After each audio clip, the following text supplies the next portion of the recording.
இன்றைக்கு நான் வாசித்த வேத பகுதி 2 ராஜாக்கள் 12ஆம் அதிகாரம்.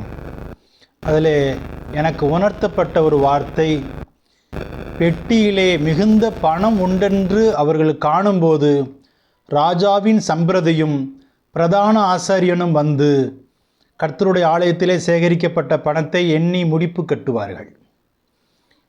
அதே பகுதியே 2 நாளாகமம் 24ஆம் அதிகாரம் 11ஆம் வசனம் சொல்லுகிறது, வெகு பணம் உண்டென்று கண்டு லேவியர் கையால் அந்த பெட்டி ராஜாவின் விசாரிப்புக்காரர் அண்டையிலே கொண்டு வரப்படும் போது ராஜாவின் சம்பிரதியும் பிரதான ஆசாரியனுடைய விசாரிப்புக்காரனும் வந்து பெட்டியில் இருக்கிறதை கொட்டி எடுத்து அதை திரும்ப அதன் ஸ்தானத்திலே வைப்பார்கள். இப்படி நாளுக்கு நாள் செய்து மிகுந்த பணத்தை சேர்த்தார்கள்.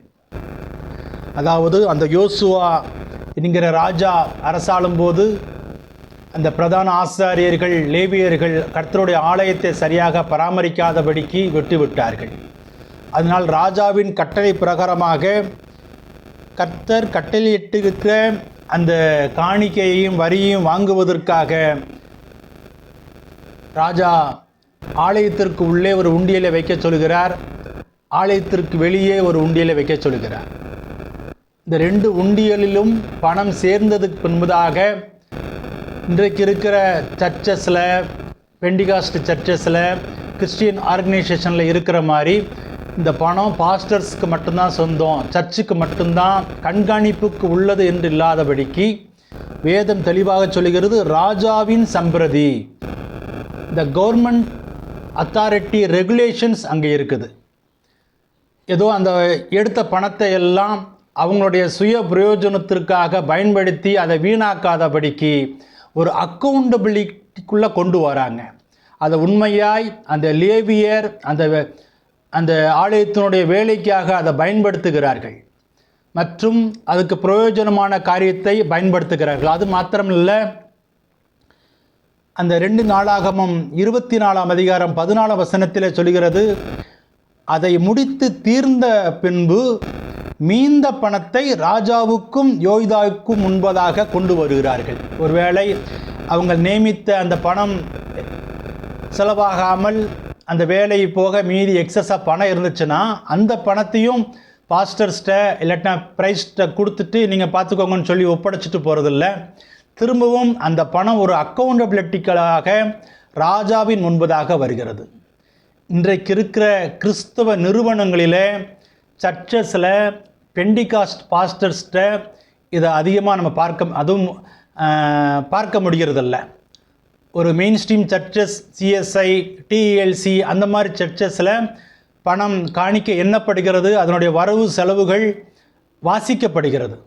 ஆனால் இந்த நான் பார்த்த வரையில் எந்த பெந்தேகோஸ்தே நிறுவனங்களாக இருக்கட்டும், பாஸ்டர்ஸ்டாக இருக்கட்டும், எந்த விதமான ஒரு பணத்தில் எந்த விதமான ஒரு அக்கௌண்டபிலிட்டியும் இல்லை. அவர்கள் சொல்கிறார்கள், நாங்கள் கர்த்தரால் அபிஷேகம் பண்ணப்பட்டவர்கள், நாங்கள் கர்த்தருக்கு மாத்திரம் கணக்கு ஒப்புவிக்க வேண்டும் என்று. அப்படி அல்லாதபடிக்கு வேதம் என்ன சொல்கிறது? பவுல் தன்னுடைய நிருபங்களிலே எழுதுகிறார், எங்களால் சேகரிக்கப்பட்ட தர்ம பணத்தை குறித்து ஒருவனும் எங்களை குற்றப்படுத்தாதபடிக்கு நாங்கள் தேவனுக்கு முன்பாக மாத்திரமல்ல மனிதர்களுக்கு முன்பதாகவும் யோக்கியமானவைகளை செய்ய நாடுகிறோம் என்று சொல்கிறார். அப்படியானால் இன்றைக்கு இந்த காணிக்கை, தசம பாகங்கள், காணிக்கை, மற்ற எல்லா பணத்தையும் வாங்கி அதுக்கு ஒரு அக்கௌண்டபிலிட்டி இல்லை என்றால் என்னுடைய வேதத்தின் பிரகாரமாக வேதம் அவர்களை திருடர்கள் என்று சொல்கிறது. இப்படிப்பட்டதான சபைகளை குறித்து நாம் எச்சரிக்கையாக இருப்போம். இப்படிப்பட்டதான பாஸ்டர்ஸ்களினால தான் இன்றைக்கு கிறிஸ்தவத்திற்கு பயங்கர கெட்ட பேர்.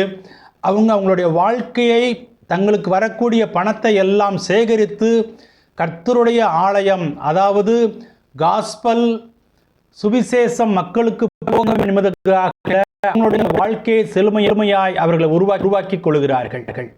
கார் வாங்குறாங்க, வீடு வாங்குறாங்க, பங்களா வாங்குறாங்க, லக்ஸுரியஸாக அவங்களுடைய லைஃப் அமைத்துக் கொள்கிறார்கள். இவர்களால் தான் இந்தியா கிறிஸ்துவின் அறிவை அடைவதற்கு தாமதமாகிறது. இன்றைக்கு ஏதோ இந்துத்துவ சக்திகளோ கிறிஸ்துவுக்கு விரோதமான சக்திகளோ நம்முடைய நற்செய்தி அறிவிக்கப்படுவதற்கு தடையல்ல. பணத்தை சுருட்டி வைத்துக் கொள்கிற இப்படிப்பட்டதான கிறிஸ்தவ ஸ்தாபனங்களும் மிஷனரி ஸ்தாபனங்களும் பாஸ்டர்ஸுகள் தான் முக்கிய காரணமாக இருக்கிறார்கள். அதனால தான் வேதம் சொல்கிறது, நாம் இப்படிப்பட்டதான கிறிஸ்தவ ஸ்தாபனங்கள் எல்லாம் வேதத்தினுடைய நம்மளுடைய வேதத்தின் சட்ட பிரகாரமாகவே எப்படி இந்து ஆலயங்கள் எல்லாம் இந்து அறநிலையத்துறை ஒரு கண்ட்ரோலில் இருக்குதோ அதனுடைய ரெகுலேஷன், ஒரு பணம் எவ்வளோ வந்துச்சு எவ்வளோ போச்சு என்கெல்லாம் கவர்மெண்ட்டுக்கு அக்கௌண்டபிலிட்டி அவர்கள் செலுத்துகிறார்கள்.